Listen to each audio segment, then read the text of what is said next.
But I thought it was a happy coincidence that on this Sunday, when we're welcoming in new members, the lessons are about meals, about food, because when you're welcoming people together, when you're enjoying being community, meals is such an important part of that. Hospitality is such an important part of that.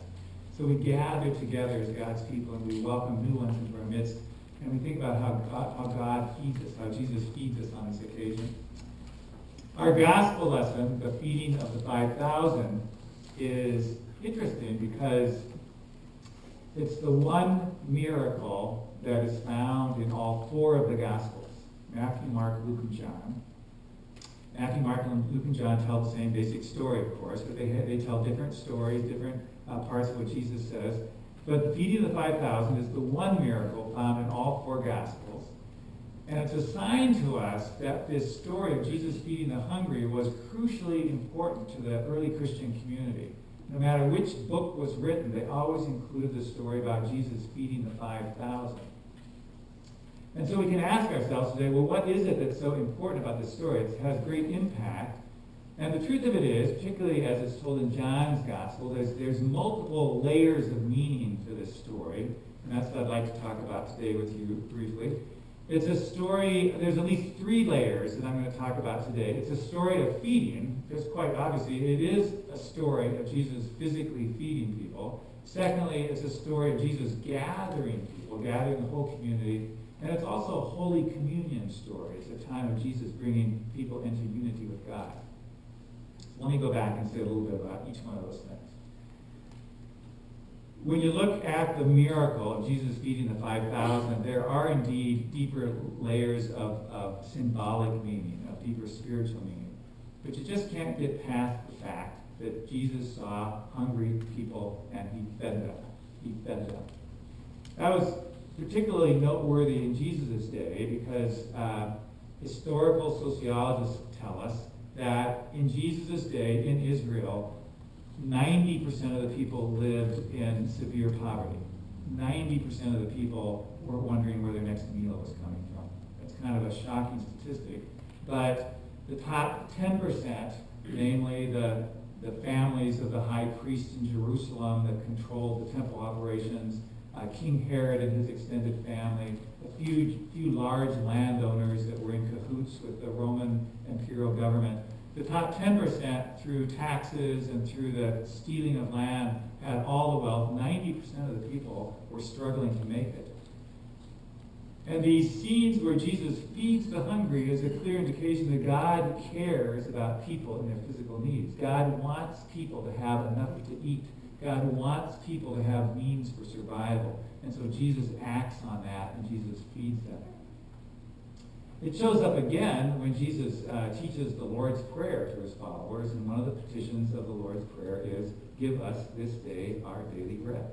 And people literally were praying for just enough bread for that day to get by. But Jesus says, pray it. God cares about that. Pray to God your needs. And so this is a very powerful story of Jesus responding to the direct needs of people. I'm glad that in our Lutheran tradition we carry on that ministry of caring for hungry people.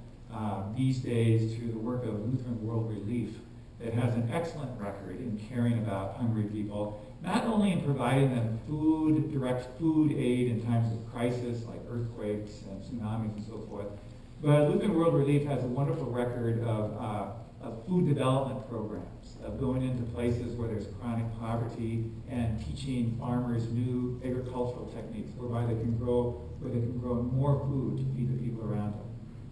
So that's part of what's going on here, and we can ask ourselves, who in our nation, who in our communities, who in our own family is going through rough economic times, and be assured that God cares about that and God listens to us. The next thing that's going on in this story, though, even as Jesus is feeding them, is that Jesus is gathering people together. Jesus is gathering people into community. If you would try to summarize the ministry of Jesus in two physical actions, they would be these. Jesus is continually gathering people in to feed them and teach them, and then Jesus is also sending people out into the world to continue that ministry elsewhere. But in this text, Jesus is gathering people in. He sees the people, he knows they're hungry. He tells the disciples, have them sit down. He gathers them into a group, or a large group of 5,000 people. And he gathers them to feed them. But there's another interesting gathering detail in this gospel lesson that I'm sure you noticed, and that is after Jesus fed the people on just these 5 loaves of bread and the 2 fish that the little boy had brought along as his sack lunch, Jesus blesses it and distributes it. And it says after everybody has eaten to their full, Jesus says, well, gather up the leftovers. Gather up the leftover hunks of bread so that nothing goes to waste. And it says that when the disciples had gathered in all these fragments of bread, they had enough to fill 12 baskets. 12 baskets. Now in the Bible, numbers are not just arbitrary. Numbers have meaning, they have resonance. So when you think about 12, what do you think about the number 12 in the Bible? 12 disciples, yeah. What else? In the Old Testament? 12 tribes of Israel, yeah. So the number 12, which was a number of completeness, also was a number that symbolized the whole people of God, the whole church. The 12 tribes of Israel meant not just all of Israel, but it meant now all of God's people. God's family goes beyond just Israel, the whole people. Jesus was saying, you know, God's people are so fragmented, they're so split in so many ways. Let's gather them together. Let's not let them just be lying out there unattended to. Let's gather the people together. So they gathered them into the 12 baskets, the 12 disciples, the 12 tribes, who are all part of God's people. Our world today continues to be very fragmented, very divided. Within our own families we get divided, but as we go to the national scene and the international scene, we're split in so many ways. And one of the actions of Christ is to gather the people again. There is always something very moving to me when the Olympics start. Last Friday night, the Olympics start.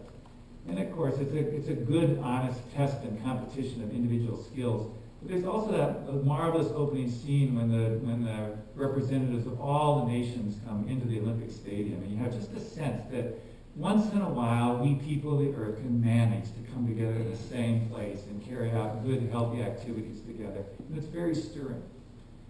And of course, as soon as I say that, I pray that there's no unfortunate action or terrorism that disrupts that, and I know that in other parts of the world, the wars still go on. So we're always caught between our unity as God's people and all the divisions among us. But with the story of the feeding of the 5,000, Jesus as the host tells us that it's God's work to gather the people together, to gather the nations, the tribes of the world together, and have them sit around the same table. And that's what's promised in this text. The third layer of meaning in the feeding of the 5,000 is that Jesus clearly is inviting people into a time of holy communion. At least that's the way John, the gospel writer, remembers it, because he uses wording that very clearly makes us think about holy communion. He says that when Jesus sat down, says Jesus took the bread, and when he had given thanks, he distributed it. Now, what do we think about when we hear that phrase? And when he had given thanks, he distributed it. It's the communion liturgy. It's what we do when we bless the bread each day. Jesus was not only feeding people's body, he was not only bringing them into community with each other, he was revealing to them the presence of God. He was bringing them into unity with God. He was wanting to give them a taste of God's presence and a taste of God's power. And so Jesus comes again amongst us today in this moment. Where are the places in our lives where we feel disconnected from God? Where are the places in our life when we see what's going on in the world and we wonder, well, where is God? And can we count on God or not? Our lives can feel separate. Our lives can feel alone. Jesus in the meal wants to bring us back into communion with God and to fill us with God's presence. And so we too are part of those 5,000 who are able to sit with Jesus and be a community together, but also be joined with God.